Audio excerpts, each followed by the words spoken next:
novembre 58, nous avons pris notre autonomie dans la communauté franco-africaine. Mais vous savez qu'il y avait beaucoup de Blancs qui n'étaient pas chauds pour notre indépendance.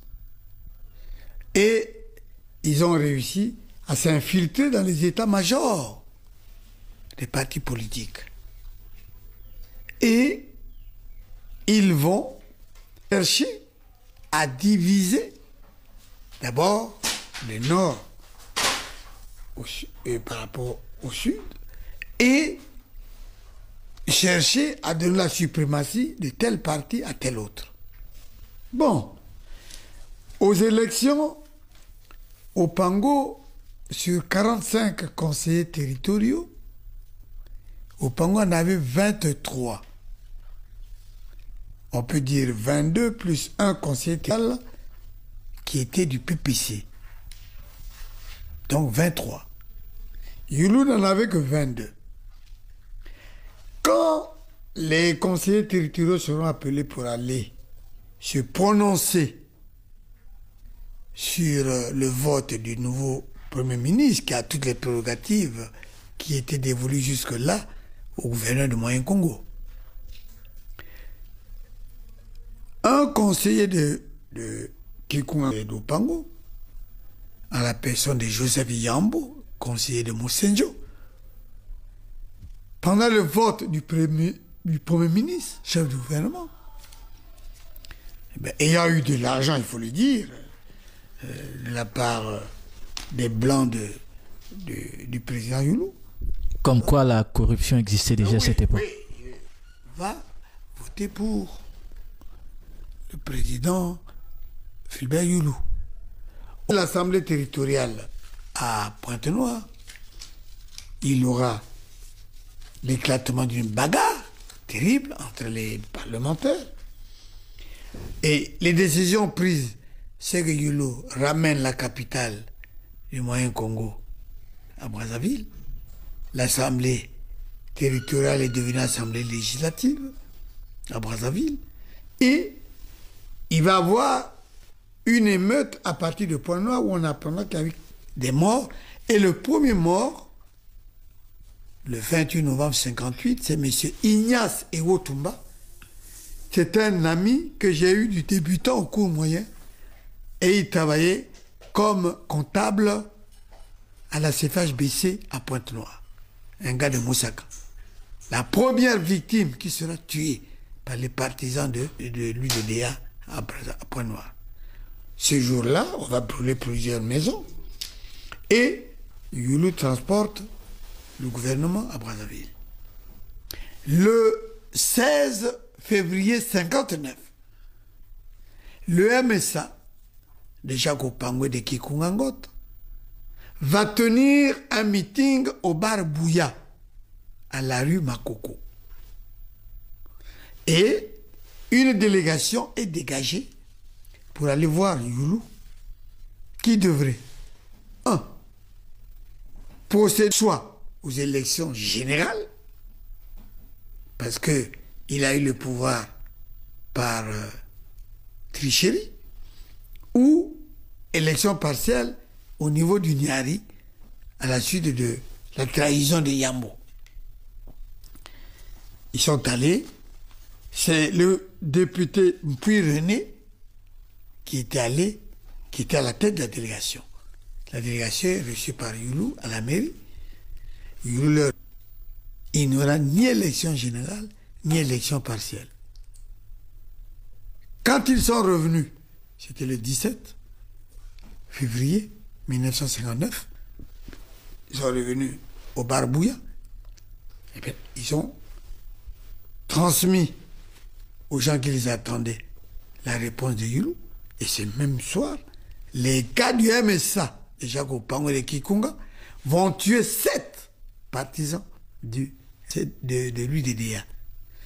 Maintenant, les gens ont dit que c'était une émeute entre les Mboshi et les Bakongo, les Nord et les Sud.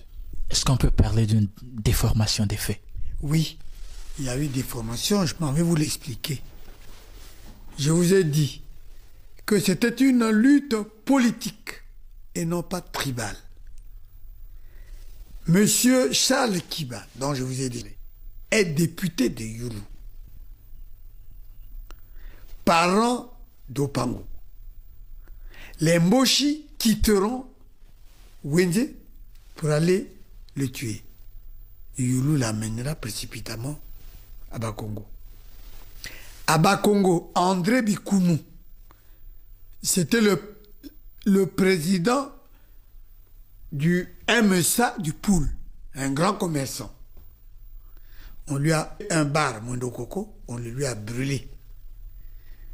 Et Opango a réussi à l'amener à Potopoto et de là, l'a envoyé à Bangui chez Boganda. Donc, vous voyez, on ne peut pas dire que c'était une bagarre purement tribale, ethnique. Non. Il y avait des faits politiques. On a voulu stigmatiser la corruption. Vous voyez? Et sérieux. Bon, comment on va canaliser tout cela? Mais je vous l'avais déjà dit, c'est le général de Gaulle. L'homme de Brazzaville. C'est ce que j'ai dit à Paris. J'ai dit, vous dites gaulliste au pouvoir en France maintenant. Et vous n'avez pas fait comme le général de Gaulle. Pourquoi vous n'avez pas appelé Lissouba, Sassou, Kolela et Yombi en France? Mais vous l'avez fait pour d'autres pays qui, pendant la guerre, n'étaient pas des gaullistes. Je le leur ai dit. Non, c'est pour dire que après, De Gaulle leur a fait voir, dit, mais dans un an, vous allez à l'indépendance. Et ils ont compris. Et ils sont revenus la main dans la main jusqu'au moment où les Congolais poseront leur acte du 15 août 1963. Ils sont restés la main dans la main. Et je veux le dire aujourd'hui, pourquoi il y a eu cette révolution. Eh bien, Youlou, Opango, Germain Bikouma, qui avait remplacé Tchika, parce que Tchika est mort en janvier 61, ils ont dit, bon, puisque maintenant entre nous, il n'y a plus de problème, créons un parti, un seul parti. Et c'est là que les syndicalistes vont se rebeller, ils ont dit, ah, s'il n'y a qu'un parti, il n'y en a plus qu'un syndicat. Et oui, il faut que les gens le sachent. Opango, Youlou et Germain Bikouma ont dit, bon, créons un seul parti. Nous ne voulons plus de bagailles, il y en a eu et tout, voilà. Voilà. République, nous étions tous unanimes. Il fallait maintenant élire le premier ministre provisoire. Et c'est là on fait les élections du côté de MSA, PPC. On s'attendait que ça soit Opango qui soit le premier ministre. Malheureusement pour les uns, heureusement pour les autres, c'est le président Youlou qui est passé. Et c'est là, je peux dire, le premier coup d'État. Il y a un travail que les gens ont fait pour pouvoir corrompre ou acheter. Maintenant, ça s'achète, bien sûr. Les militants au niveau du MSA, PPC, dans Yambo. Et la bagarre a commencé là-bas. Parce qu'après, moi-même j'étais là. D'ailleurs, j'avais un conseiller blanc à côté de moi. Il a tout fait pour substituer mon bulletin, le bulletin d'Opango que j'allais voter pour mettre celui de l'abbé Philbert Youlou. Heureusement que j'étais vigilant. On va corrompre Yambo, qui est député MSA, parce que la majorité était d'une voix. Opango avait 23 voix, Youlou en avait 22. Et lorsque Yambo sera corrompu, la majorité est renversée, d'où les incidents de Pointe-Noire, 19 morts, plus de 500 blessés. Heureusement que les deux, ils sont tous chrétiens. Le président Opango et le président Youlou, quand ils sont partis à la mort, ils ont vu beaucoup de morts. Ils disent non, nous ne voulons pas de ça. Monter dans la voiture, ils ont parcouru tout Brazzaville, c'est fini. C'était pas ça. Tu n'as pas subi ça. Mais sans ça, ça pouvait être plus grave. C'était déjà très grave. c'est là aussi, c'est dans la nuit aussi, du 29 au 30, que le gouvernement du Moyen-Congo qui était formé à Pointe-Noire sera transféré à Brazzaville, à la maison de la radio. Mais puisqu'on a commencé à tricher, ce sont les tricheries qui font qu'il y a des guerres. Dès lors qu'on a cette élection avec toujours les mêmes conseils, je suis sûr, ce sont les blancs là, les chrétiens, les conservateurs, de bon, ces gens-là, il faut qu'on les écrase. Il faut un découpage alors diabolique. Découpage diabolique, pourquoi? Parce qu'ils ont pris la région où le MSA avait eu, donc, dont le leader est Kikunga. Ils ont pris toute sa région, ils ont mis avec le Kulou et Pointe-Noire. D'ailleurs, à l'époque, quand le Kulou, Pointe-Noire était là. L'Allemand est fini. C'est là où j'étais, en 1957. J'étais tête de liste, l'Allemand est fini. Ils nous ont mis avec Brazzaville et Kinkala. Papa. Ils ont pris les deux cuvettes, la prise, la liqueur du Congo, après les élections du 31 mars 1957, où le MSA, avec ses alliés socialistes, ont eu 23 conseillers, et où l'UDDA, avec ses alliés, donc Christian Gel, etc., bien d'autres, ont eu 22 conseillers. Quand nous nous sommes retrouvés à Pointe-Noire, les bureaux étaient bien sûr mis en place, puisque la majorité, si c'est une voix, c'est la majorité.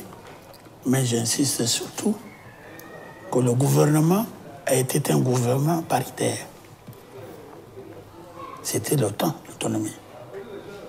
Il y avait 10 ministres en tête sur le gouvernement du Moyen-Congo, puisque ce n'était pas encore l'indépendance. Le président Opango, avec ses alliés, tous 5 ministres, et le président du DDA, l'abbé Fulbert Youlou, avec les conseillers, 5, ça fait 10. Nous étions déjà dans une ambiance où l'ordre colonialiste avait perdu la partie. Parce que cela se produit après la chute du Vietnam, la victoire de Dien Bien Phu, la guerre de l'Algérie, le patriotisme du Maghreb, le Maroc, la Tunisie, et puis plus proche de nous, l'engagement à la lutte pour l'indépendance de Oumniobé, de l'UPC. Puis on entend au Congo de gosses comme Matsika qui appelle à la lutte pour l'indépendance. Au niveau de la conscience de l'ordre colonialiste, il s'est dit il y a quelque chose qui ne va plus, il faut détendre quelque chose. Bon, c'est comme ça que on fait appel au général de Gaulle d'une manière globale, générale, à la situation globale. C'est comme ça qu'on fait appel au retour du général de Gaulle à la politique. Alors, je ne sais pas si tout le monde a suivi ça. Il y a notre doyen de Tembe Amili qui a parlé de l'événement du basculement de la majorité. Là, le deuxième film parle de la même chose. Est-ce que vous vous rendez compte que l'histoire des majorités qui ont entraîné une guerre avait déjà existé alors que la Constitution de 92, les événements de 93, vous voyez que ça se rejoint. Ça se rejoint. Et ça veut dire quoi? Est-ce qu'il est normal que si la loi doit exister, elle doit exister à travers des conflits interethniques? Est-ce que la loi se respecte ou trouve son respect dans le conflit interethnique? Vous voyez? C'est là le problème. Donc vous voyez que historiquement, on avait déjà ce problème. Les constitutionnalistes de la conférence 92, ils n'ont pas fait attention à ça. Parce que c'est exactement la même chose qui s'est passée. Peut-être pas dans la manipulation, mais dans le fait que, quand vous prenez la Constitution de 92, regardez bien que les élections législatives avaient été, on avait fait les élections législatives antérieurement à la présidentielle. Ça, c'est quelque chose d'important que vous devez. Or, dans le cas de la Première République, les élections ont eu lieu, c'était des élections en vue d'un Premier ministre, et il y avait 23 et 22. Le basculement entraînait ce que ça entraîne. Mais dans le cas de la conférence nationale, les élections législatives avaient eu avant. Et avant, en réalité, aucun parti n'avait la majorité absolue. Il y avait le PADES qui était en tête, ensuite il y avait le MCDDI, peut-être le PCD, le PCD, 3e RDPS, disons les 4, voilà les 4. Et qu'est-ce qui a chopé? Le président Lissouba est élu. Ça ne pose aucune difficulté. Il est élu. Il n'a pas encore le Parlement, mais il nomme un Premier ministre. Il n'a pas le Parlement, mais il nomme un Premier ministre. Comment il fait pour nommer un Premier ministre? Est-ce que vous voyez? Et maintenant, une fois que le Premier nomme son Premier ministre, le Parlement se met en place, il y a une motion de censure qui passe du fait de l'addition entre le PCT, enfin les députés du PCT et le député du MCD. Il y a une crise. Est-ce qu'il y avait lieu qu'il y ait crise pour que la population puisse se battre? Il y avait quoi pour que les populations se battent? C'était, la motion de censure était un acte institutionnel. Et vous voyez bien que les politiques n'ont pas pu expliquer que c'était un acte politique. C'était un acte plutôt institutionnel. Pourquoi les populations se sont battues? Or, qu'est-ce qu'il fallait faire? Et le président Lissouba, comme on l'a dit tout à l'heure, il devrait attendre, avant même de prêter serment, que le Parlement s'installe. Et s'il y avait des alliances, que les alliances se confirment au Parlement. Et c'est une fois que le président du Parlement est élu, le président prête serment, et c'est le président de l'Assemblée qui va lui dire, Monsieur le Président, voilà la cartographie du Parlement. Si son alliance, par exemple avec le PCT, comme ceux qu'ils avaient, si son alliance se confirme, il dit, Monsieur le Président, au Parlement, l'alliance PCT-PADS, voilà ce que ça donne, donc vous pouvez nommer votre Premier ministre dans cette alliance-là, à partir de cette alliance-là. C'est ce qu'il fallait faire. Or, il ne l'a pas fait, et entre-temps, il y a eu des brouilles déjà, et donc la motion de censure est passée, parce que là aussi, si c'est passé, c'est parce qu'en fait, il n'y avait pas de majorité, et que les alliances et les désalliances, en fonction de la situation, donnaient la majorité plutôt à telle alliance plutôt qu'à telle autre.